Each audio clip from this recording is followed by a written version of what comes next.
Welcome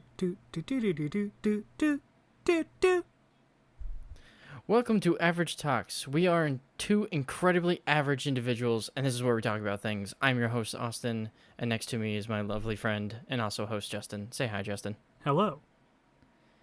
And thank you. This is episode number 6. It has been, a month and a half? Nearly a month? You're scaring me with these numbers, but yeah, number 6 would imply a month and a half. Yeah. Holy heck. Yeah. Look at us go. We're doing this consistently. That's what's impressive. Yes. Yes, it is. And still consistently putting out slightly shitty edited videos. But yes, it still works. So we're going to jump right into this because I actually have no idea who this person is. Who the hell is Elliot House? Or Hulse. Hulse. Who's that? Yeah, Elliot Hulse. Okay. So I discovered Elliot Hulse. I'm trying to remember how long ago. Freshman year of college. 2016. 4 years ago. 4 years ago? Yes, it was around this time 4 years ago, and it was when I was first really getting into fitness, like actually knowing how to do it all and gaining all the knowledge that I do have now.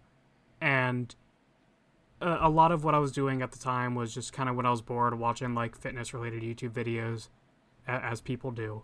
And I discovered this guy named Elliot Hulse, and he has a lot of at the time, I mean, even then they were all pretty old, but he used to put out a lot of videos that were kind of guiding with life and just advice and things like that. Just kind of, he does a really good job speaking, and he's really knowledgeable with I guess references. He's read a lot of books, so he knows about he can pull things out of his head like that, or give examples. There actually is one video that I really do like that of his, that's called "Why Do Good Things Happen to Good People?" or "Why Do Bad Things Happen to Good People?" And he really goes into how it's all about perspective and that there's no good or bad. It's all just how you see it. And that's a really good video. But because he was making these videos and he started developing a pretty large following, he developed a messiah complex. Oh, no. Because he had a lot of young men following his videos. And he runs a CrossFit gym, or he ran a CrossFit gym. I don't know if he still does, but that was a whole thing that people obviously give him shit for because it's CrossFit and everyone does, or everyone gives shit about CrossFit. Everyone gives CrossFitter shit. Yeah. So yeah, he did that, and when I discovered him, he was starting to put out a book, and I was like, I'll kind of look into it. I might be interested in this book. But then I kind of looked into more of the stuff, and it turned out that, yeah, he has a messiah complex. There's apparently a video where he compares himself to Jesus. No. It's funny because, before we started this podcast, I said breathe into your balls, because that's one of the things that he would say is, when you're, he was talking about cold showers and the benefits of cold showers, and that he doesn't need to take cold showers because the energy that you get from taking cold showers is that breathing that you get from that jolt of water. You just and so he starts breathing really heavily like that. And one of the comments was, when you nut but she keeps sucking. And it was so good. But he's just he's really ridiculous with things like that. And he lives in St. Pete, Florida. And lovely. My roommate and I, neither of us were really big followers of him, but we watched his videos and we were like, okay. Or we were looking at information about him, and apparently you can have lunch with him. And so we were like, we might as well try to set up a thing, because he likes, or he does that for a mentorship. If you want a one-on-one conversation with him, maybe you're having struggles in life, maybe you want some maybe you need some Dear Average in your life. Yes. Need some Dear Average. Yeah, except it's Dear Messiah, and so we were really interested in doing it. And so we were looking at we filled out the application and stuff, or the information, and then it came to payment. Ah. I want How to much? say it was either $1,000 or $5,000. I think the last time I checked, What it was the 1,000. fuck? But I remember the situation, or I remember at the time it was $5,000 to have lunch with him. What the flippity frack? And Fuck the hell no. we went from being interested in having lunch with him just kind of for the memes, and also just for, I mean, he is knowledgeable about fitness, so like we could talk to him about stuff like that. But it went to immediately to nope, not giving Hell this dude no. money. Like if it was like $50, yeah, sure, why not? Like it's, you know, we'll buy him some food. But yeah, that was a no from us, dog. No, so I think there's I can remember reading this rule. It was something it dealt with funny enough it dealt with fetish porn, but it was just kind of the grasp knowledge of it of if you spend longer than like 30 minutes on a meme, it becomes fetish porn. And it's talking about the guy who does the Wonder Bread. Okay. Do you know about this guy? Is that the guy who fucks the bread? No. He just likes really wealthy, older white women to buy Wonder Bread. And that's just kind of his thing. And he's sexually attracted to that. I'm like, okay, that's weird, but whatever. So, do you know this? Have you ever heard of the name Shad Man before? Yes. Okay. Yeah, that's that dude who makes the stuff on the internet. Yeah, that guy. He actually denied a request from the Wonder Bread man. Oh God. Denied, and that man has drawn a lot of things, and he denied it. So that should tell you where that kind of goes. Yeah. And I feel like for a meme, if you spend more than $50 on a meme, you've run into some problems. Yeah, I agree. But yeah, so that's that. And that did remind me. I completely forgot what it was now. There was something that we were talking about fetishes, and for the memes. Mm-hmm. Might have just been. Yeah, I think what it might have been. I could be wrong, and it might come back to me at a random time. What I think it was a subreddit of the girls thinking about dog knees. And that fetish. Dog knees? So there's a subreddit called Girls Thinking About Dog Knees, or while laughing or something like that, and it's literally just like, yeah, it's okay. Apparently, just girls thinking about dog knees, but it's apparently based off of a 4chan post, and it's just pictures of girls who are thinking, and it shows that they're thinking about dog knees. It was the only thing the guy could come to. I am in stunned silence and disbelief as my mouth is just wide open, going, "What the But you fuck?" can find pictures of girls thinking about dog knees. That's I kind of I want to look for this later. No lie, I want to look for this later. Going, what the fuck is wrong? I think you told me this. Do you remember the guy who gave himself a foot fetish because he only jacked off to foot porn? Yes, that was actually that you reminded me. That was what I was thinking. He was. Okay, yeah. Hey, I remember a thing. Yeah, the guy who it was a green text, I think, where the guy was, where the guy was just, he didn't know what the appeal was with foot fetish stuff, so he spent all day jerking off to feet, and then the next day he had a foot fetish. God damn. I don't think that would be overnight. I think that would be a day kind of thing, like maybe a week. It depends. He according to him, he spent all day. Damn. Oh, I'm gonna ask this, and I'm gonna be mad at you. Are you recording in mono?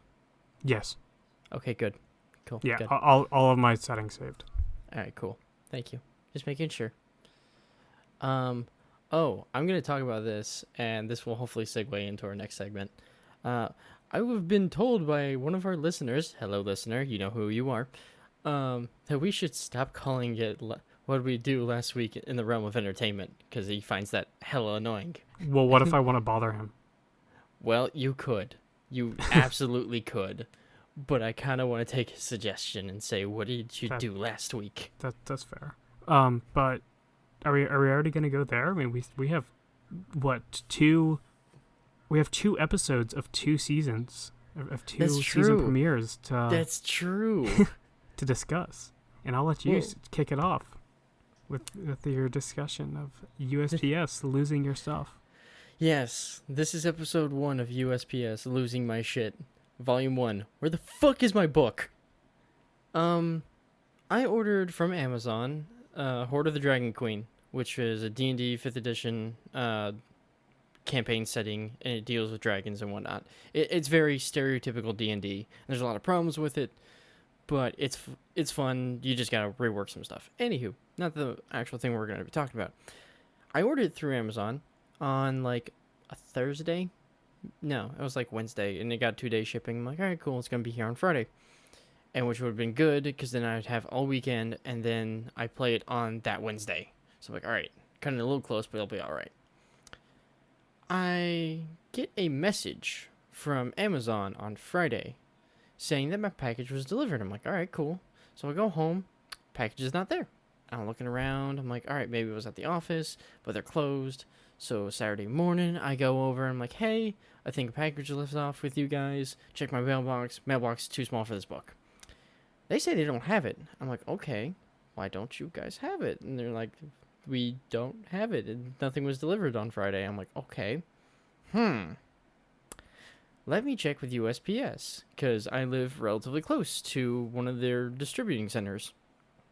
And I drove over, and I got into a line, big-ass line, and I think I did this... I had enough time on Saturday to do this before I could go to work. So, wasn't, like, too rushing around. I got up plenty to do this. And I was like, hey, I have this tracking number.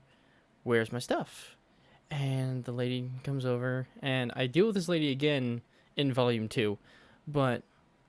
And she goes, oh, it said it was delivered at this place. Here's the global, like, GPS tracking number on it. And she puts it in. I look. It's not my address whatsoever. I'm like, that's not where I live. They're like, oh, where is that? I'm like, I don't know. It's not too far from my house, from where my house is, apartment. But you know what I mean. And I'm like, okay, can you go get it and then ship it back to me? Like, actually, like, it's not that far. And they're like, yeah, we'll try and do that. I'm like, okay. Sunday rolls around. Nothing. Monday rolls around. Nothing. I call them. I'm like, hey, where's this book? I've had this problem before. I thought we were going to fix it last Saturday. But then again, they don't do anything on They don't do anything on Sunday because of, whatchamacallit. USPS is closed on Sundays. So that makes sense. That made sense.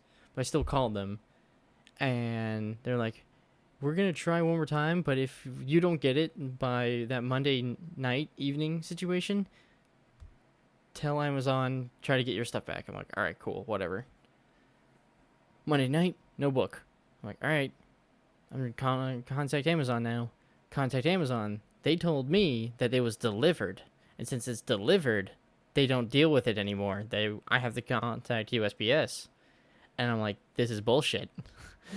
This is bullshit on so many levels. So Tuesday, I said fuck it to Amazon, and I bought the book from a Books A Million, because I was like, I'd rather give my business to a place that actually has my shit, and that I can hold it, grab it, and then continue on. And I'm still waiting to this goddamn day. Now, by the way, that was about 2 weeks ago. I'm waiting till this day till I have my book. And if I don't get my book, I don't know what I'm going to do. So I do actually know the solution to what you do when you're in that situation. What? I don't know if you can do it now, but it's always worth trying. Google Amazon chat support or something like that, or Amazon support chat. And it's like, it'll pull up like a text chat window, except in my situation, I didn't even actually talk to a real person. It was just, I clicked on the responses, but it asks like what you're like contacting them about, and you tell them, or you put like what item it's about, and then you can, or what item it's for, and then you can say that you did not receive the item. And for me, I tried it the day that I didn't get it, and they were like, wait one more day, and then I still didn't get the package, so I did the thing again, and then it just sent me a refund. The very next day, I got the item. So it's technically a way to where, like, what am I trying to say? It's a way to scam the system. In a way, it's a way to scam the system, but, like, I mean, it's incredibly unethical to continuously do, and I imagine that your account would be flagged if it happens frequently, but... Yeah. Valerie says if you do too many Amazon returns, your account gets turned or closed, shut down. Oh, well, that's shitty. But also, yeah, that's how they protect themselves. Yeah, because Amazon's return policy is no questions asked; they will take it, and because they're willing to just take the hit for customer satisfaction, and yeah. All right. Well, do we want to go with your new season, because we can have the interlude between the seasons. Yes. The episodes. Okay, so there is a new season of Justin versus a PC upgrade. It's now, or this season is called New Horizons, because we're not just upgrading the PC hardware wise, we're upgrading it, I guess, firmware wise, software, operation wise, a little bit of column A, a little bit of column B. So this first episode is called Arch. If you are unaware, Arch is referring to Arch Linux. So, who am I trying to say here? So the package that I was waiting for was M.2 screws and M.2 standoff screws for a motherboard. And my motherboard came with M.2 screws, but it didn't come with any standoffs. And it turned out that my old motherboard actually had a standoff screw in it, and I had no idea. But that's beside the point. You didn't take that shit? Oh, wait, no, you gave it to your bro. I gave it to my brother, but I didn't know that standoff screw was in there until I took the graphics card out when I was replacing the motherboard. But that might be in the next episode. I really don't know. So, or it could just be an extra story, I guess. Actually, that is an extra story, but it's not a part of this series. So, I eventually got the screws, and the reason why I needed the screws is because I was installing an M.2. This might be an NVMe. Yes, it is an NVMe drive into Valerie's computer, and what she wanted was she just wanted a clean Windows install. She didn't want she basically just wanted the SSD, and that was it. She wanted her old hardware out of it, or her old storage solutions out of it. She had a 250 gigabyte SSD and a 1 terabyte laptop, 2.5 inch SSHD. So it's a laptop hard drive. Okay. And so I obviously wanted to take at least one of them, and so I was on the fence with, do I want to take the hard drive for the storage and take the speed hit, or do I want to just take the SSD and have the increased speed but less storage? And at first I was leaning towards a hard drive. Then I watched a video of someone booting Arch, like they were identical installs side by side with an SSD and a hard drive, and it was insane. Yeah, SSDs are the way, man. That's my fucking computer. Like, the thing is, Arch is already a really lightweight Linux install, and so, or a Linux or operating system or distro. Like, by default, it comes really minimal, and for the like, people usually like it for the fact that you can customize almost everything with it. Jeez. And so yeah, it boots so fast that it actually, this is going into the future, but I'm about to come back. But at the moment, my Arch boots so fast that my computer froze. Don't fucking say that. My monitors take longer to like get Turn on. going to realize that there is a display than it does to actually start Arch. That's nice. That's really nice. But so that was a bit of a spoiler now that I think of it. Yeah, whatever. But it's fine. I pull out the SSD and I install Windows on her computer and I get that going, and it's fine. Good. But I decide to take that opportunity to what is happening. Okay, my computer's having a really hard time, and I don't know why. Don't have extra shit going on in the background. I have nothing going on in the background. Okay, then this is scaring me. Because if we lose this recording, this would make me sad. Yeah. Okay, I'm looking at stuff actively now. Okay. So I pulled out the SSD and I decided I was going to use that as an opportunity to install the optical drive and the fans from my old case into my new case, as well as the SSD, because I had the case open, might as well. Well, that turned into a little bit more of a debacle than I expected it to, because when I initially cable managed, I did not take into account that I would be adding anything else. Uh-oh. And so I basically had to reroute I had to reroute both of the SATA cables that were already in it, and then I had to add another SATA cable there, and then I had to move the graphics card cables to go through another hole to plug into the graphics card, but I actually think it's a better position than where it is now. But in addition to that, I also, when I was installing the fans, I put the front fan in and I put the top fan in. I screwed them in. I didn't plug them in yet because I was going to worry about that later. Mm-hmm. And then as I was installing the SSD, I realized that I needed to take off the front fan again to make room for the SSD. And so I had to take off the front fan, and my case is it's a budget case, so it's one of those where you have to actually just pull off the front cover. Or the front panel. There's no screws or anything. Yeah. And that just makes me really uncomfortable every time I do that. I'm always afraid I'm going to break something. Nah, and as long as you're careful, I think you'll be fine. Yeah, it's designed to come off and off, come on and off. But I eventually, I put in the SSD. I spend like an hour just trying to cable manage and figure it all out. But then I finally get it. I put the fans on, and then I look at where the optical drive would go, and I see that the cables are being pulled pretty hard because of the cable management. And I say I'll deal with that later. Oh no. TM. That's a soon TM. I don't need the optical drive that badly. And that is the end of episode 1. Actually, no. That is not the end of episode 1. That's the intermission. I now have the hard drive or the SSD installed. So my next task is to install Arch Linux, which most people, or I don't want to say most people, there's this thing with the Arch Linux community or at least the Linux community, where some Arch Linux people feel the need to, or they have like a chip on their shoulder because they believe that they're superior because they installed Arch.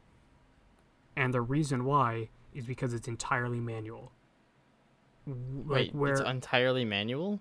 Yes, so normally with things like Windows or Ubuntu or Debian or most other Linux distros, or just operating systems in general, you put in your boot drive, you select what it's going to go into, or you plug in like your USB key or your disk or something, you select where it's going to be installed to, and then it installs. With Linux or with Arch Linux, you have to manually partition the drives, and then you install the package, or you install Arch Linux based off of like basically what you want to install, and then you have to make sure that all of the local host information and everything is correct, and then you have to install a boot manager. And it's not that difficult, And anyone who has actually installed Arch Linux more than once will tell you that it's not difficult. The only people who tell you it is difficult are the people who either have never done it or are just trying to be cool, or trying to be superior to everyone else. And so I try to install it, but my big problem is, in my belief, is that the hardest part of installing Linux is partitioning the drive, because you have to manually partition it, and there's more than one way that you can partition a drive. There's no one right way to do it. It's based off of your own preferences and how you want it to boot and everything like that. This drive by default had a DOS partition table, which is pretty common, I would say, especially with things that normally they normally use Windows. They usually have the MS-DOS partition table, but the other one that's becoming, or it's also called an MBR partition table. I don't remember what MBR stands for, but there's now a newer version called GPT, which is used with UEFI booting, which I imagine you're familiar with the term UEFI to some extent. Explain to me if I am not. So, I mean, I honestly don't, like, I'm... Are we just calling it, like, tech magic? Yes, tech wizard drilling? Because UEFI is like, or EFI is a whole thing with booting, and it's something that Windows has started using more recently to have secure boot and things like that. They use it, especially on laptops, to make sure that you don't install Linux on it, honestly. But,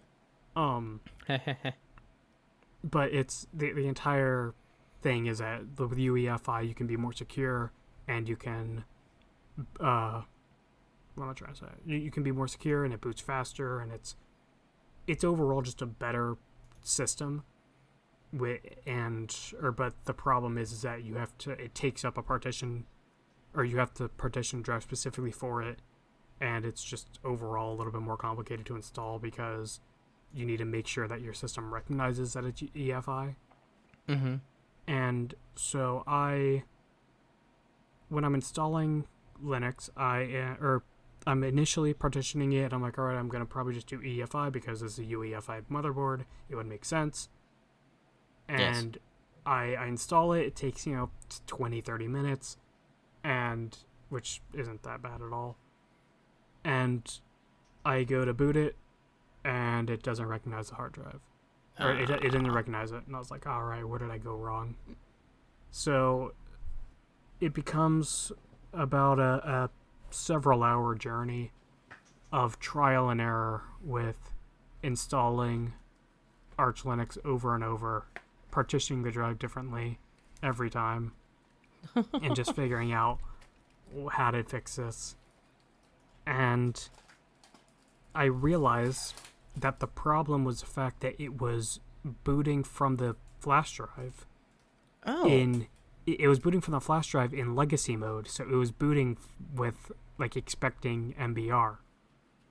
Which, by the way, when you're booting through EFI, usually the partition table is GPT. That's important. Okay. Or that's important for the next episode. So I had to go into my motherboard and disable the legacy boot compatibility so that it would force it to boot through UEFI. And once I did that, I installed Arch Linux, I partitioned the drive, and it all worked fine. Except when I rebooted, my computer didn't post, and I was a little concerned. And then it went straight to Arch Linux. Like, it was right there at the login screen. Oh. And then I restarted it a few times. Every time it was doing that. And I was like, what do I do? Like, I can't get into the BIOS. I can't, because I was trying to configure a dual boot with Windows and Arch Linux. Also episode 2. And I was like, I need to be able to to edit some of this stuff and, like, make sure that I can prioritize Arch Linux and then do Windows, and all. But also, I want Grub to recognize it, and I need access to Grub menu in the first place to be able to change this. And I look at at that point it was already late. It was like 1:30, and I had work the next day, so I was like, all right, I'm gonna go to sleep, and I'll figure it out in the morning, or I'll figure it out the next day or something. And at this point, it was as I was laying down, I couldn't really get to sleep, so I was like, all right, I'm just gonna look up one quick thing, and I look it up, and it turns out that my graphics card does not support or only works in Legacy Boot. Oh. So it wasn't able to create a display until it was in the operating system.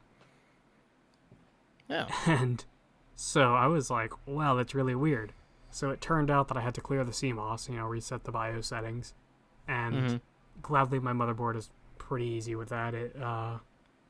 It just it was literally like you're supposed to use a jumper. I just used, I think, either a screwdriver or I think a set of tweezers, honestly. And I just put it in between the jumper for a few seconds, let it go, turned it on, it posted. I was able to get into the BIOS. I was like, all right, perfect.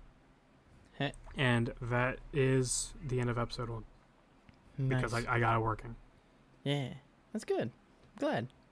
Well, it is working, because how else are we fucking talking? Yeah, I'm on Windows right now, by the way. Huh. I Okay. I need to be in Windows for work, Ah. for my weather work stuff. So, USPS loses my shit. Volume 2. Package on hold. Forever.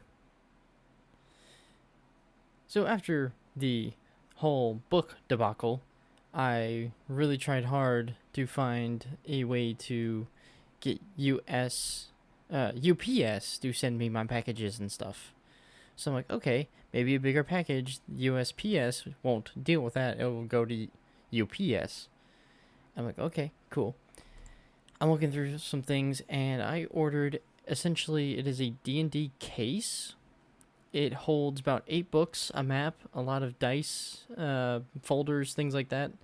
And it's really useful for me, because I'll be taking this tomorrow, or Wednesday, for those who are wondering what today is. Today is Tuesday. And I will use that and bring it to this place. And so I don't have to use a canvas bag that my store sells. And I used it for the longest time, and I thought the straps on it were gonna break, because a D&D book is no light thing. It's hardback, it's heavy, it just has a lot of pages, and when you have 8 of them bitches, shit gets heavy, very heavy, especially with the Dungeon Master's manual for D&D being 500 some odd pages, I think, if I remember correctly. But I ordered it again on a Thursday. Said it'd be here on a Friday. I'm like, okay, cool. Friday, I looked. I was like, all right, who's bringing it to me? And it's USPS. I'm like, fuck. No, this is not what I wanted. So I looked on Amazon, and I made sure I put in my address exactly correct. I put in my apartment number exactly correct. I'm like, okay, this is it. This is right. If they get it wrong here, I'm mad. Click, wait. Friday, your package has been put on hold. I'm like, you motherfuckers. Come on. I did everything right. And I looked, and I was like, the thing was put on hold because it said that there wasn't an apartment number. I'm like, you bitches. I put in an apartment number. You guys are fuckheads.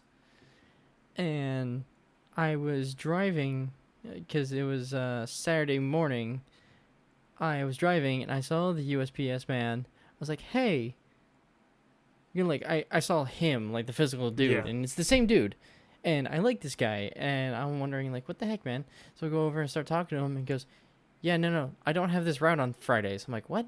He goes, yeah, no, it's another guy. I'm like, crap. What do I do? He goes, well, if you can fix it that way, or you can head over to the same place that I go to, the distributing center. I'm like, fine.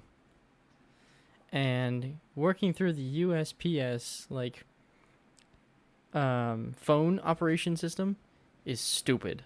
Oh God. Like, I hate their voice activation stuff. Like, I hate all of it. I'd rather just talk to a person kind of thing. Like, automation is good. Automation is good when it's needed and is good when there are no people, but sometimes you just need a person. A person will be able to deal with your problems faster and sometimes more effectively than a computer. It happens.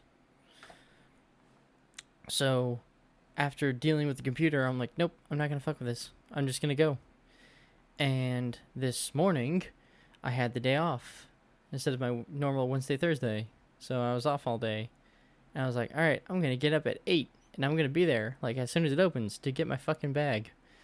Turns out I stayed asleep till 1 in the afternoon. I was like, whoops, whatever. Take a shower, go get my thing. I stand at the back of a line of maybe 20 people. I'm like, fuck. And then this lady comes out and goes, hey, sir, what's the problem? It's the same lady who helped me like 2 weeks ago. I'm like, oh, hey, hi. And I told her everything. She goes, oh, I think I have it. And I go into the back of the USPS, which, by the way, that's a trip. That's just shit everywhere and like mail sorters, and those things are weird looking. And they're not that loud. Like, I thought they'd be louder. Huh. But they were in operation, and they just weren't going as, I don't want to say as fast. It still looked like it was spitting out maybe 20 letters every, like, 10 seconds, but it wasn't fast. Like, yeah. Or wasn't, like, yeah, or anything. Like how they That's make it weird. seem like in, like, movies and whatnot. Yeah. And she goes over, finds the thing, and written on the side of the goddamn box is my apartment number. And I'm like, I'm fucking mad. But I have my packages, and that's all that matters. I take it, I say thank you, I leave, get in my car, open it, make sure everything was fine with it, because like there was a dent in the side of the packaging. I'm like, you motherfuckers. But nope, it's all fine. And I have it currently stocked and ready to go for tomorrow. And it's actually a very nice bag. Still very heavy. But then again, that's the 8 books and minis and whatever that I put into it, so. All USPS, get your shit together. Yeah, I don't think that's going to happen anytime soon. I can hope. All right. Now, get into episode 2 of your season 2 Justin versus PC upgrades. After that, I think we should segue into last week, what we do last week. I agree. I actually do want to add my new potential hobbies / series after. Yeah, no, we'll do but, that. Yes, but that'll because be quick, then I'll talk about D&D. Yes, you're right. Okay, so episode 2, called Dual Booting Windows. So the whole thing is normally dual booting Windows is easy because it's installed on the same drive, and so Grub will just recognize that it's there. I'll be like, all right, cool. I'll throw it in my menu. When you boot up, you just be all like, which operating system do you want? Boom, there you go. But I installed on 2 different drives. I have Arch Linux on one SSD, and I have Windows on the other SSD. And I did that completely on purpose. That's what I wanted. And so I had to figure out how to fix that. How do I get it to show up in the Grub menu? Because for some people it apparently just recognizes it. For me, it did not. Because nothing could ever be easy in my life. Exactly. And so I look up I look up what I can do to figure this out. And after a lot of searching, I end up on the GNU manual pages, which basically, if you're reading man pages, you're at the bottom of the barrel. You're really searching. If you've already gotten down to the manual, like there's nothing out there that's just like, hey, do this. Because the problem was, all the syntax with how to get Grub to recognize another drive was for the drive being /device/SDA, but my drive for Windows is on /device/SEC. which means that it's not the primary disc, so that when it says like HD0, it's not HD0, it's actually HD2. And so I had to figure out what the syntax was because whatever I was typing probably was wrong. And I couldn't find it anywhere. And so I find out that I can switch my Windows boot drive from having an MBR partition to a GPT partition, which that's what I was talking about in the last episode, was the last episode of my upgrade struggles, Arch episode, not episode of the podcast. MBR versus GPT, with Windows, it usually boots a little bit faster, and it allows you to enable like secure boot and things like that. And I mean, just overall, it's kind of better to have. And it turns out that Windows, because at this point I was in a Discord voice chat with another dude who actually is pretty knowledgeable about this kind of stuff. Not knowledgeable in the way to help me, but knowledgeable to just kind of know what a partition is and MBR and GPT and stuff like that. And he was listening to my struggles, and I'm like, there's this thing called MBR 2 GPT, like the number 2. He's like, that sounds like the sketchiest thing ever. And I clicked on it. He's kind of right. It was. I was like, I don't know. Like, he's like, I don't trust that at all. And I was like, I'm gonna look at it, and it turns out it's an official Microsoft program. What? And I was like, huh, all right. And so I try to, or I look at, I'm like, how do I download this? And then it turns out you have to run it in the command prompt. So really, I pull up Windows PowerShell, and I watch a video on how to do it. And it's supposed to be done in the Windows, it's Windows PE. It's something environment, not professional. But it's usually something that you do when you're working with like servers. And like you're running Windows on the server, you usually boot into that for various reasons. And so it's normally supposed to do it, like be run in that, but you can run it outside of it with a certain command that they tell you. Like it's not like it's taboo to do it. It's again for like servers and things like that. Yeah. And so I watched this video of the guy. It was an official Microsoft video of the guy doing it, and it was instant. Like, he was just like, I just run this program, MBR2GPT. And by the way, to do this, you have to navigate to System32. Oh, no. Because this program is in System32, and so that was scary. Ooh. But just don't hit delete at any time. Just don't hit delete. So I had it at System32. I had there's one of the commands was verify to make sure that that your drive is capable of switching from MBR to GPT. And then once you do that, you hit convert, and then you also add you append it with whatever the extension is to go around the thing. And so I hit convert, and it gives me an error. It says that, or like the error was right after shrinking or trying to shrink my OS partition, or my main OS partition, because, and it was saying that it couldn't make an EFI partition because that's part of what it needs to do, is it has to shrink the partition to go, it has to shrink the partitions and then pull from that to add the new partition, and that's the EFI partition. And it turned into me just constantly trying to figure out how to do this. I go into the device manager and I try to shrink them, and I see that the recovery partition will shrink by 55 megabytes, but my main one can't shrink at all. So I try defragging it. I try every little thing I can do to shrink it, and nothing is allowing me to do it. Then, when I'm looking online, because obviously I need to find all my answers on forum posts. Correct.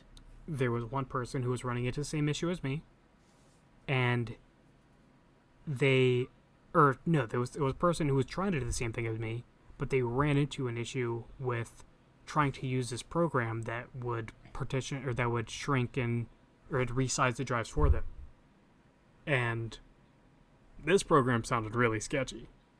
And this one wasn't an official Microsoft thing. This was freeware, actually might be malware.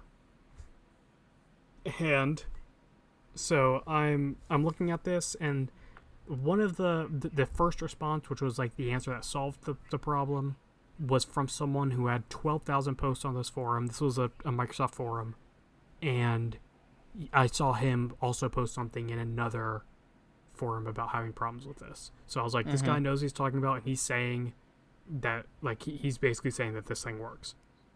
And I'm sitting in Discord with this dude, and he's just like, he's laughing because it's just a constant series of me, like saying something, being like, oh, this is kind of sketchy, then a few minutes later being like, all right, I'm going to do it. And so you just wanted someone there to be witness to the stupidity that you might have done. Yeah, I mean, I was just in the voice chat with him anyway, just because I was just chilling, and I was like, oh, I might as well talk to him about my struggles. And yeah, so I install this program, and what it does is it allows you to resize your partitions, and like it restarts your computer. And, I should mention that the whole MBR to GPT thing saves all of the stuff on your drive. It doesn't lose any data or anything, which is like unheard of, because normally when you change the format of the partition table, you need to doesn't that just like delete all your shit? It would, but it doesn't, and that's the magic of it. So I'm using this program, and I shrink it. I'm like, all right, I'm gonna pull a gigabyte out of my main drive, which that's fine. And so I pull out a gigabyte, I restart the computer because it needs to restart, and then it pulls up this like kind of command prompt looking window, like showing the progress of resizing the partition. This was shady. Like this was the spookiest thing ever. And then it restarts, or like it counted up, and once it got to 50, it like zoomed to 100, and then it restarted again, and I was like, I don't know. But then it booted up normal. And I looked, and I had a gigabyte of free space, of unpartitioned, or unallocated space. And I was like, all right, I'm going to try to MBR to GPT again. I run it, still fails. Says I don't have room. I'm like, ugh. And at this point, I'm already too deep. I can't just give up.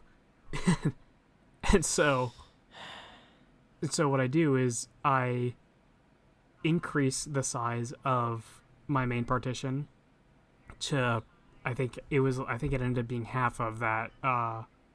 It ended up being 512 megabytes. I increased it by 512. I checked it. I had 400 gigabytes or 400 megabytes of free space that I could shrink. And I was like, all right, perfect. Gonna run it again. Didn't work. And so I was like, last ditch effort. I do the same thing with the weird program to increase the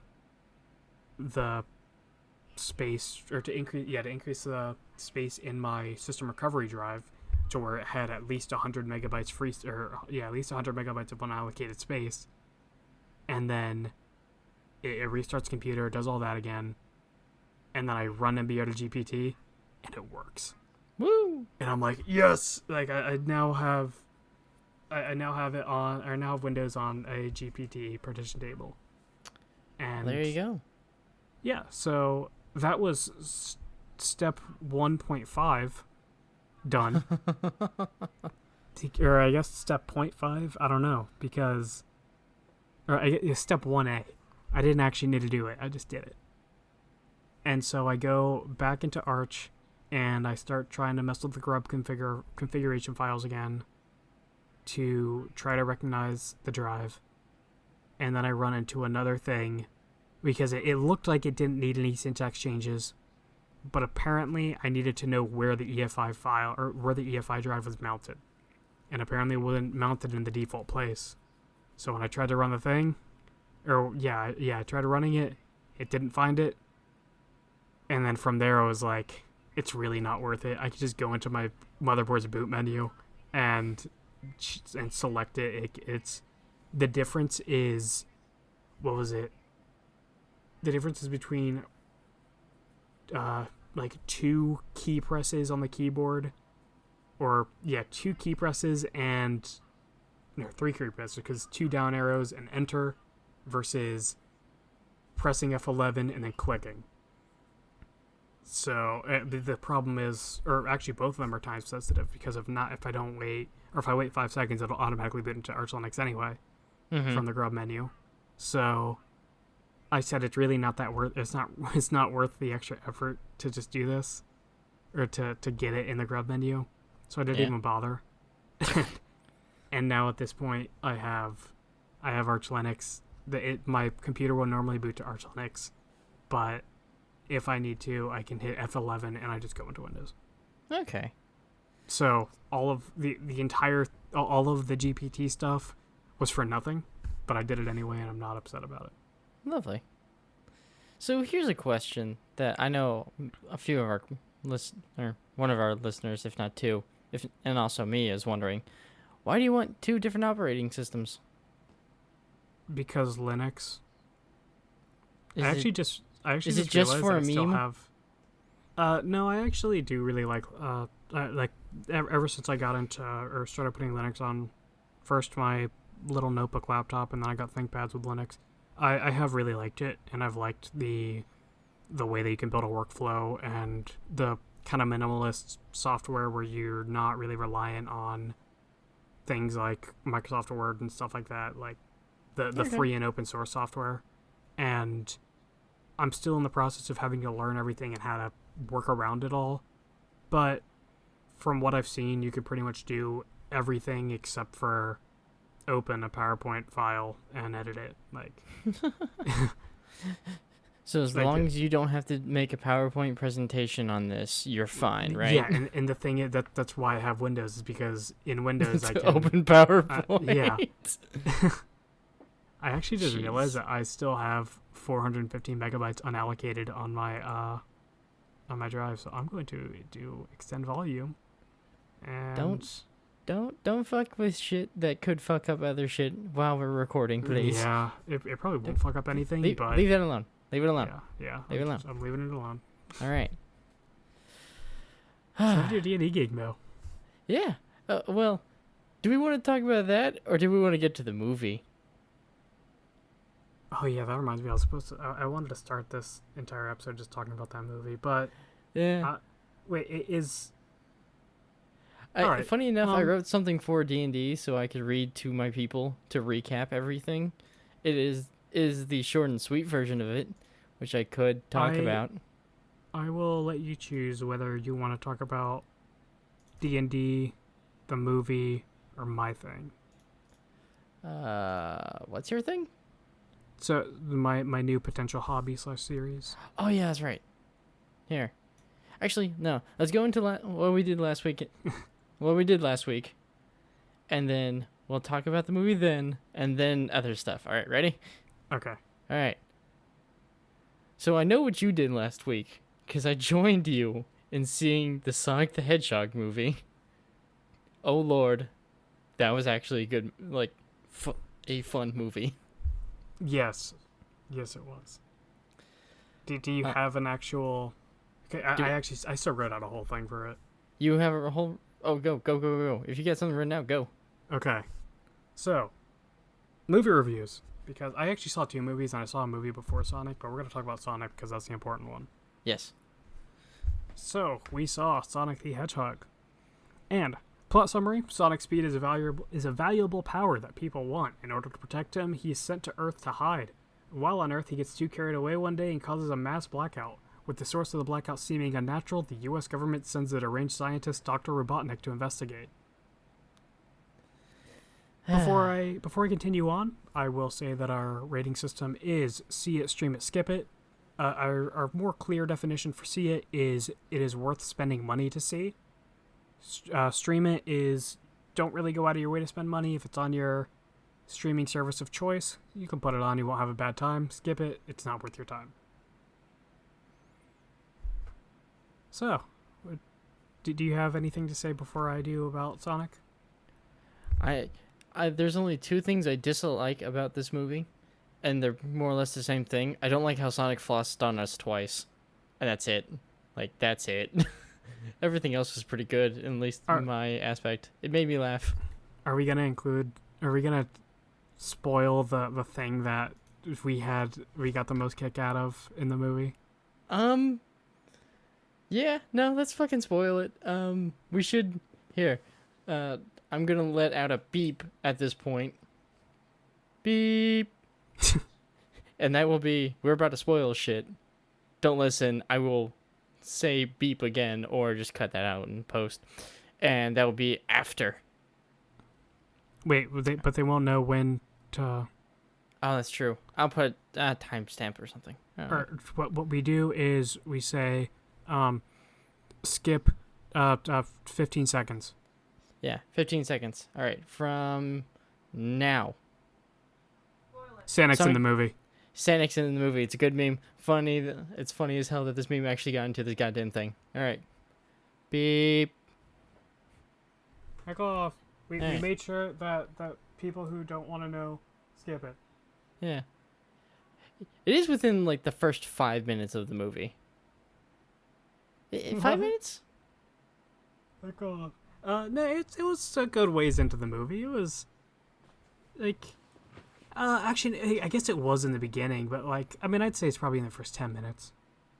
Okay, but still, it was something that I did not expect, and when we saw it, yeah, as the two meme lords, we just fucking died laughing. It was a great surprise. It was a great surprise, and I think that is a good way to sum up this entire movie. It was a great surprise. Like, it's a good, like, I think it's one of the most top grossing, like, fucking video game movies that I saw. Apparently it's doing incredible. It beat out Birds of Prey, and now people are mad that Birds of Prey is not out, like, doing the most. They're calling, like, misogyny or some shit. Yeah, of course they are. But, I mean, honestly, the movie is okay. Stream it. But Stream Sonic. Birds of Prey. Sonic... I actually did. I have some notes with it. It is objectively a bad movie. It is, but it's so fun. Looking at it big picture, bad movie. But this movie is very clearly made for kids. It has that kind of camera style that you see in a lot of like live action kids movies, especially like the goofy ones with adults in it. And it's filled with like references and jokes that are definitely targeted towards the parents or the older people watching, I guess, or maybe the young adults watching. By that I mean like late teens, early 20s. Yeah. The big problem with a lot of those references is that they're pop culture references that are going to be dated in a few years, like you said, flossing. But the action scenes are incredibly exciting. The entire journey, that the storytelling is pretty. I'd say it's pretty fun, pretty great. And like my only other gripe with it is anytime someone is like physically interacting with Sonic, like actually like touching him, it just looks super awkward, or like it looks super weird just because he's not actually there. Like I thought it looked okay. The scene, the one that I know for sure that really bothered me was when, I don't remember the main character's name, Donut Lord was carrying Sonic. Oh, that part looked super unnatural and just weird. I thought they had a prop, like they just had a green screen prop or something. It just, they might have, but it didn't look like it to me. It just looked like he had his hands out and they struggled to put something there. Okay, but as you can tell by our reaction, this movie's actually a see it, because go see this shit. It's still a good time. Like, I mean, sure, overall, like you might say, yeah, that's pretty dumb, but considering that the movie is definitely made for kids, it's a see it. It's one of those that, like, I know I had no expectation going into it, and I hadn't seen reviews because I knew me and you were gonna see it, but like all the people that I watch and follow and whatnot had their reviews up. I'm like, I need to go see this right now, or else I'm gonna spoil it for me, and I don't want to spoil it. And so, me and you, after a crazy night of my work, trying to get out exactly on time, which I was able to, slightly, and still, I got lost getting to the movie theater, but still figured out how to get to the movie theater. which was kind of funny. Yeah. Um, It was your speedrunning strats. oh yeah, speedrunning strats. I just accidentally clipped through one wall and come out of a different side of the cycle. Because I'm texting Justin the entire time through Discord, like, I just got out, I'm gonna speed run this bitch. And then he fucking, I want to read this verbatim because this shit's funny. Where is it? Where is it? Do an out of bounds glitch and abuse an invisible wall to slingshot yourself to the theater. Make sure the strat is AIDS, but it'll work. Meet you outside. And I only read that after I got off, like, actually made it and parked. I only read it then. Well, because I was afraid that I was going to be there late, so I was paying attention to the road. Also just driving safely. Yes, driving safely, which we will get into that later. But yeah, see this movie. Yeah. I paid $14. It's probably, I would say it's worth $14. Just a bold claim. Hey, it's a bold claim, Con. I'm sure this will work out, and it'll be fine. Yeah. Well, the other movie I saw, just to throw it in there, was Fantasy Island. I saw it with Valerie on Valentine's Day. And plot summary for this, or do you know anything about it? Nope. Okay, I'll give you a plot summary, then you can guess the thing. Do it. It's about a group of people who win a contest where they are allowed to visit an island and live out their wildest fantasies. Anything is possible. But as time goes on, they realize that it's not their fantasies that they're living out. Is it some, like, evil corporation, or is it just some other fuckers?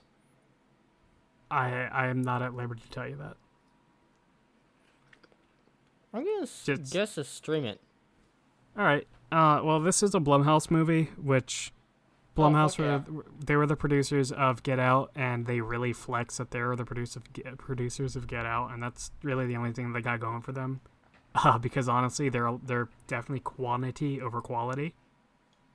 This movie is funny. It's got the guy, I don't remember his name, and I don't remember the name of the character he played, but he's more recently getting into some, like, kind of smaller budget movies like this, but he plays the Asian guy that comes later in one of the later seasons of Silicon Valley, and he kind of I haven't seen the last season of Silicon Valley, but from the season that I did see, he's the Chinese dude trying to create the Chinese version of all these popular apps, and he's hilarious. He does a great job in this movie.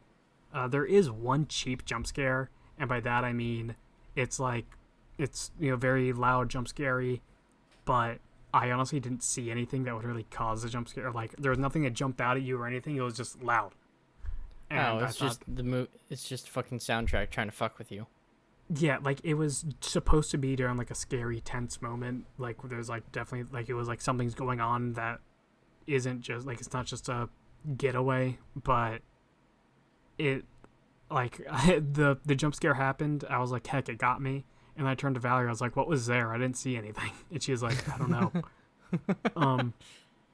The good thing is that this movie spends a lot less time on having jump scares and stuff like that during the more, like, important, like, intense moments, like them, like, trying to, like, escape the fantasies and things like that. That there's not really any jump scares. I mean, there is a part where they are in a more, like, tense thing where they're constantly getting lost and they're on their own. At that point, yeah, there's jump scares, but other than that, there isn't too much. In terms of the actual, like, story, don't think about it too much, and it's not bad. This movie's definitely a stream it, because it's quantity over quality, and it's all over the place in a way. I mean, the logic isn't all there, but yeah. Well, don't think about it too much. Yeah. Oh, I want to say something that we forgot to say during the Sonic review. You fucking called the opening narration. Yeah. You fucking called that shit so hard, and it was really funny. Every movie does it now, especially anything trying to be funny. Yeah, I think now they do it ironically. Yeah, I'm hoping. I'm really hoping they did it ironically, but I don't think they did. But If they like, the thing is with something like Sonic, like it's catered to kids to where, for them, it's not a trope that's in everything. But like for us, it could have, like they could have definitely done it. I think the possibility is there. yeah, okay. Well, I will say that I've just been watching a lot of Asai stuff on YouTube. Also, recently, he played with a Yo Gabba Gabba fucking guitar that someone modded to work, and it's fucking funny. Like he shreds some shit on it. And it's really great. Yeah. So Asai or Brown Man just shredding it on a Yo Gabba Gabba guitar, and it's tiny. Like it's probably no bigger than like 2.5 feet. I Like, saw the thumbnail for it, and I was definitely intrigued, but I never watched it. it's fucking funny. You need to watch that shit. But yeah, that's what we did last week. I do have one thing to add. I also actually I got a big segue here. Look at me go. Ready for this? Yeah. All right. So I've been playing a lot of PC Building Simulator recently. By that I mean I mostly played it on Sunday because I needed to do something. There's a cat on my desk in between my working posts, my weather forecast posts, Mm-hmm. and playing PC Building Simulator. Like when you play the career mode, Yeah. it's actually playing, or you're like in a repair shop and you just constantly repair computers. I don't know if you can hear the cat purring. Slightly. But we're dealing with it. Yeah, we're leaving that in. But yeah, so it's really gotten me in the kick of building and repairing things. And what helped with that was also going over to my brother's house. We were helping him clean out his like kind of man cave room and also their garage. And I also gave him my old computer parts. And so it was literally real life PC Building Simulator. I think this is PC building, but yeah, it's just PC building at that point. But you know, I pulled out the motherboard out of my old case. I put it in the new case, or in his computer. Which, by the way, when I listened to the last podcast, I said that I was going to take a picture of the old case, but I never did, and I now no longer have that because I ripped everything I possibly could have out of it, and it is now being thrown away, or it has now been thrown away. You bitch. Yeah, but I mean, I probably have it up an old picture somewhere.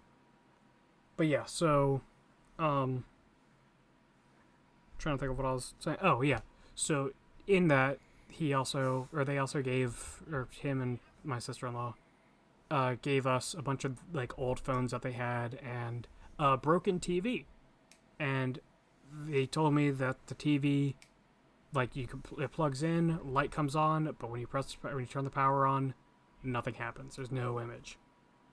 And so I was like, all right, I'll try to fix that just because, you know, might as well. And if any, like, or at best, I get a new working TV. At worst, You it's throw just away a trash. TV. Yeah, but like, it was going to be thrown away anyway. So, like, Also, not really losing anything here. the purring of your cat just like fucking amplified what you were talking about. This is actually Kubo. This is Hi, a Kubo. hello cat. He can't hear you, but he's just over here getting his know. hello on. He was meowing in between while we were waiting, and I heard him meow. I was like, hey. And I'm like, wait, he can't hear me. He's a cat. But yeah, so as I was working, I was doing my weather post, and I realized that, you know, I'm a part of the Exclusively Games community. I'm one of the moderators in the Discord, and more recently, the community has realized that the Exclusively Games project is pretty much dead, honestly. Yeah. There hasn't been any updates to the YouTube channel. The website is still getting posts, but the big problem was when Jeremy made it, he wanted to be hands-off because of his main channel being very political. And I'm going to put the cat down. And so he wanted to dissociate himself from it. But at the same time, he ended up being too hands off with it, and because of that, it never actually had any direction, and it had no guidance, and so it all just kind of eventually fell through. And there are now members of the community who are doing what they can to try to make their own content and possibly get that into the exclusively games sphere, to like at least have something and try to kind of revive the project. And I'm involved with that, but not to an extent where I'm actually actively creating any content for them. You could. And it's called our podcast, but anywho. well, yeah, my idea was I wanted to keep this podcast separate just because we can sometimes get a little political. That's true. And it just allows some freedom where we don't have to necessarily talk about games, which we don't really talk about games very much, at least not at the moment. Well, because we don't have fucking free time. We're adults. Yeah. We're adults with jobs and problems. But yeah, so I was trying to think of like what I could do, like, and that would also be like kind of productive. And I realized that with my new kick of like wanting to repair things and stuff like that, which by the way, the TV, it would cost more to repair the individual parts because more than one of the parts are broken than it would be just to just buy a brand new TV. And this TV is no bigger than the TV we currently use, so there's not really any winning out of it. So I'm holding on to it in case I come across like some parts that I want to like learn how to solder with, but odds are the TV's gonna be thrown out. But yeah, I realized that I could create a series based off of like a YouTube series of like fairly short videos where I get old game consoles, computers, TVs, and I fix them, preferably with other old components, or like I take broken ones, I fix them with preferably other broken ones, and just try to show how someone could fix a problem that they might have with their hardware without having to actually get into it with like soldering and doing all the difficult, scary stuff. Like it'd be more of like learning to like replace boards or knowing what to replace and how to troubleshoot certain things and things like that. I feel like you're gonna Frankenstein monster a lot of things. You know I will. Yeah, you're gonna Frankenstein I love some doing shit, that. And I'm just gonna be like, okay. And gladly, my current workplace has a PS3 Fat, a Wii, and I think a 360. I haven't seen it there. That's but right. All of them are broken. That's right. You know what you need to do? You need to go to the nice, fancy, like electronic Goodwill, and you need to just take parts from there, from working ones. That was the plan. That, and also, I actually, they used to put out broken hardware too, or broken consoles too, but they haven't recently. So I'm gonna try to talk to them and see what they do with their broken consoles. So I might be able to get a deal. Hopefully, maybe get some shit for free. That would be nice. I mean, I'd be willing to pay, but I mean, I'm not gonna pay that much. No. And the whole idea would be, I would either be flipping them, like, I mean, it wouldn't be flipping very much. It'd be like, I buy something, or I spend like $30 and I get 100, or the more wholesome thing would be I donate it to like a local kids group or something like that. No, that's what you do. You go wholesome with this. I would do it based off of what it is, because if I'm restoring like a PS1, I don't want to give the kids a PS1. No, don't give PS1. Like, but hold on to that. Yeah, with like the like more recent consoles, like a PS4, Xbox One, Switch, something like that, that I'll definitely always go the wholesome route with that. Yeah. Because I honestly don't really intend on keeping any of them. Maybe if I come across a Switch, I might keep it until Valerie gets her Switch, but... Yeah. Is she gonna get Animal Crossing? Yep. Cool. She needs to add me. We need to have Animal Crossing party. But yeah, so that's my new potential hobby and series is... trying to fix shit. The broken things at work, we've talked to the IT people at work, or at least one of the IT guys. He said they're probably just going to throw it out anyway, so like that's just kind of like, yeah, they'll either give it to us, or we don't have to buy it. They'll probably just give them to us, and if we fix it, or if we keep it, it's whatever. If we don't, or if we give it back, it's even better. Hmm. But yeah, last I heard, he was gonna talk to head IT dude, and he was gonna see what or where to go with that. Okay. But I might be getting those, and I could fix both of those, and that'd be a lot of fun. Just again, in the beginning, I'm losing nothing, so Have nothing to lose, everything to gain. yeah, Yeah. it's exactly what it is. Well, nice. Well, since I feel like it is time for the housekeeping. And I also need to mess with you. Have you put shit into our RSS feed? I have not. No, you terrible bitch. But this is episode 6. Thank you for making it this far. If you would like to talk to us and say hi, we do have a Discord. That will be in the link description below. If you're looking at YouTube there, if not, we'll have it somewhere in our RSS feed under things. We have an Instagram account at averagetalkspod. Send us stuff. I don't know. Take pictures. I don't know. Look at all the things, i.e. the one post that we have about, and hopefully later on more things. Our Dear Average segment is only funded by you guys, which we haven't had anything. So, again, averagetalkspod@gmail.com. Please send in your Dear Average stuff. We will try and help you with whatever you can. We're just two average dudes, and what's advice? What better advice is there from two completely honest dudes? I think that's it. Yeah. Also, our YouTube channel, do check that out at Average Talks. Which is, I think that's the only way you're looking at it right now. Please subscribe. Click bell. Send to people. If anyone who liked this, please send it to them. Or you think might like this. Send this to your dog. I don't know. Do you, man? Dogs have Instagram accounts and weird YouTube channels nowadays. At least everyone has a Facebook account, which that's oof. I kind of want to talk about that real quick. All right, you go ahead. Yeah, we're gonna talk about this, and then I'm gonna get into D&D, and I'll do the short and sweet version of it. All right. So scrolling through Facebook, I saw an ad that apparently isn't a targeted ad, and it just has all this like anime waifu shit, and I'm like, what the fuck? What? The government knows you're watching that hentai. I don't use my phone for that. You don't need to use your phone. It's fucking stupid. That's dumb.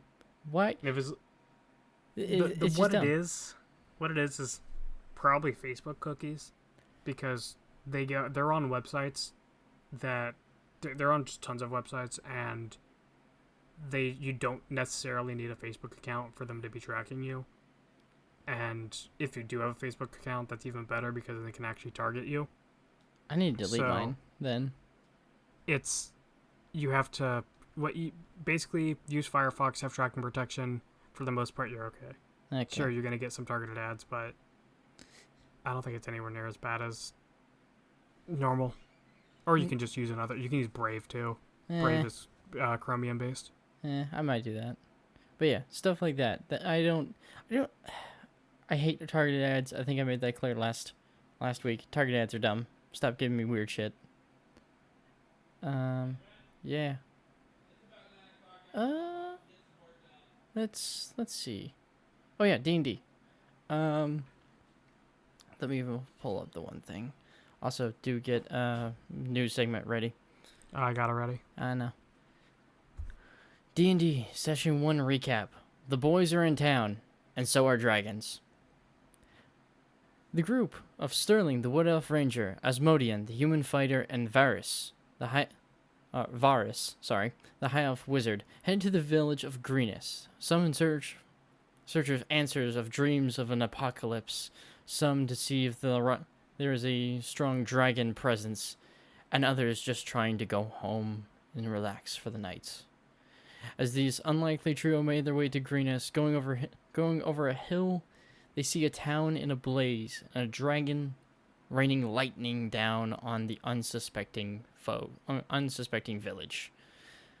As it's burning and billowing out black smoke, Sterling moved forward with two decisive shots put down two looting bandits, while Asmodean took his long sword and shot down a strange dragon-like creature, holding his own. Varus decided to look around and picked up some loot from one of the bandits, who got shot in the neck.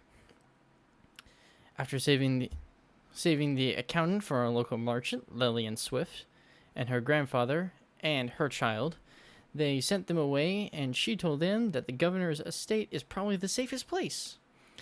After going to the governor's estate and trying to figure out what the hell is going on, they found it surrounded by cultists and bandits that outnumbered them at least 1 to 40. Thinking of another way to hopefully get into the governor's estate, the group decides to go underground and move through the sewers, where they are met by a swarm of rats trying to eat them. Varus slowed them down with some cold magic, and Sterling kept a torch up as Asmodean took two-handedly swings to get rid of the swarm. As they then move through the underground sewer, taking in the stench and the kind of disgustingness of it, they find a weird door, which Asmodean props open with a crowbar, and finds that a very large barrel of ale falls on them, and he's able to grab it and keep it from spilling. Takes 2 swigs of it and realizes he's drunk as a skunk, because that's like some 180 proof shit. They made it with the Dwarven Master of Keys, also known as Escabert, who shows them the governor. Governor Nighthill, which is the governor of Greenest, asks these 3 to help get rid of the dragon, which is an adult blue dragon, and they are level 1 adventurers. The power scale is bad for them. And they find a ballista that only had 3 arrows. And so they realized if they did not do enough to either kill or move off the dragon, they're all gonna die. So we had Sterling take up a giant, sit at the gunner's seat. We had Asmodean, who was drunk, by the way, load and cock the thing back, because he was the only one strong enough to do so. And the wizard giving advantage, or essentially aid, to the ranger Sterling to fire 3 bolts. They missed the first. The dragon's attention came down, and it looked like it was dive bombing and gathering lightning, and they're like, oh fuck, we're gonna die. And then they shot the second time. The AC or the attack power, or armor class, of an adult blue dragon is 19. With advantage, Sterling rolled a 19. Oh my god. And just hit it. I'm like, okay, you gotta do damage. Let's see the damage. And they roll the damage for it. And I'm behind the DM screen going, if they don't roll higher than 25, it's gonna come back down, and they have time for maybe a shot, if they're lucky. They rolled 26 for damage. Holy heck. And it hit the dragon, and as it's just screaming and roaring, the lightning is kind of coming off. It hit, essentially, D&D dragons are four-legged creatures with 2 wings coming out of their, or at least more or less their spine in a lot of ways. He hit where the arm and the wing kind of intersect, and so as he was charging lightning and it hit there, lightning is just spewing out in intervals, kind of short-circuiting. So there's just a as it turns around, it keeps flying, and now the darkness of everything, because it's dark, it's night. I didn't know if I described that at all, but it's night. They just watch it as every 100 so off feet there's a lightning crash, and it just goes away, and then they're regaled as heroes before they're like, hey, there's still more mission to do, and they haven't gotten a long rest yet. And the wizard, amazingly enough, has not used any of his spells. The fighter, they haven't taken any damage in a lot of ways, which makes me sad as a DM, but they're doing good for people who've never played D&D before. And I'm really impressed with them, and I can't wait to see what they do next week, or essentially tomorrow, and I will talk about that next week. Nice. Yeah. Anywho, that's that. So, All right. Justin, you got me some real or fake ass bullshit news? I do. I'll let you read the title. I still don't like the cocaine one. Native burial site blown up for U.S. border wall? What the fuck?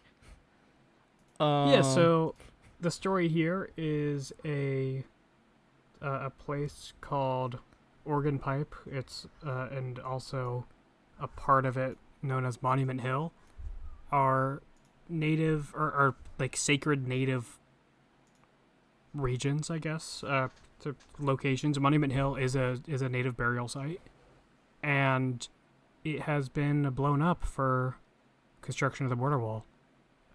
In the picture there that you actually see with that, I guess the preview, that is one of many 200-year-old cacti that were sacred to to local Native American tribes that has been destroyed and cut down.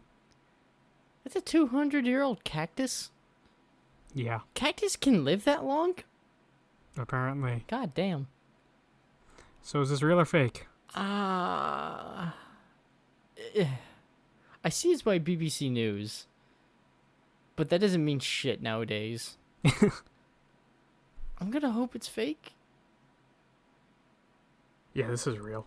Oh no. Oh no.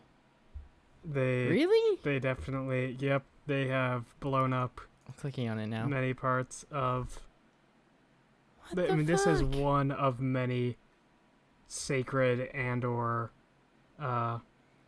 important locations that have been severely damaged in the construction of the border wall.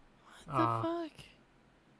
And yeah, basically it just means that the wall's going to be cursed forever. So Well, don't go anywhere near it. I will stay my happy ass where I am. I ain't going near that shit. Oh, goddamn. Fuck. Why? Why? They're stupid. This is stupid. Goddamn stupid. Goddamn world. Why you gotta be gotta dumb? keep the Mongolians out. There are no Mongolians down there. That's what you think. You fucking piece of shit. Yeah.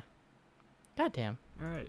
You know Well- what this is? Kind of just grinds my fucking gears. Makes me upset. I'm gonna get into my fucking TED Talk now. Good. Cause I've seen this shit happen at least 4 fucking times in last week, and just normally throughout my life, just people doing stupid shit. Here's my TED Talk. People need to pay fucking attention when they're on the goddamn road driving a vehicle. Now, this is some old ass shit. People should know to do this. I'm not the first to say this. I won't be the last. But people need to pay goddamn attention. Especially pay attention to the fucking ground that has the road, like road markers. Pay attention to road markers. I was coming out of a Chick-fil-A. I had just ordered food. I got my food. I'm like, all right, I'm going to go home. I'm going to eat. I'm going to have a good time. And I get in the left lane to either go straight or left to go essentially get back on the main road. And this guy pulls up to my right, and he has a straight or right turn. And I'm about to turn left when this asshole just speeds the fuck up and goes left. And I'm like, you're a cocksucker. What are you doing? If you're wanting to go left, get in the same fucking lane as me, you dipshit. Instead, he goes in front of me, nearly hits one guy, and then keeps going. And I just wait. I'm just flipping him off as I'm yelling in my car with my Chick-fil-A, which isn't very Christian-like of me, because Chick-fil-A is like Christian food. But still, that. And when I was younger, I was driving back home with my sister, and we're heading on the right side of the lane of like a big intersection. Or it's not the highway, but like it's 3 lanes on each side. Like there's plenty of ample room. And as I'm driving, I look ahead, and there's a guy driving the opposite fucking way on the goddamn road. Oh, God. I'm like, are you fucking drunk? What the hell are you doing?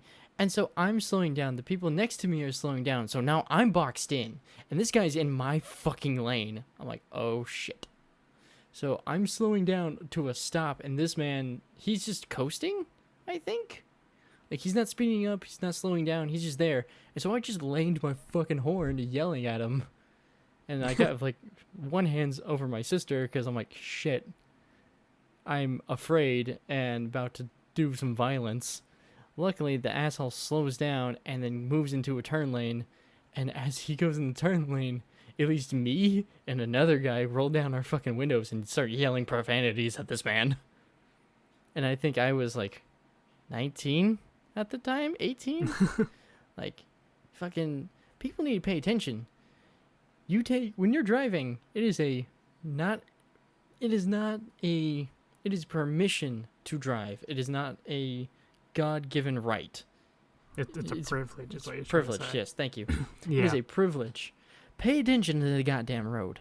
Pay attention to what lane you're in. Don't cut me off. Don't cut off other people. Use your goddamn turn signal. Use your goddamn turn signal. Use that shit. It's there Also, for a don't reason. brake on the interstate. Yeah, don't brick. Wait, what? Brick? You're not supposed to brake on the interstate. Really?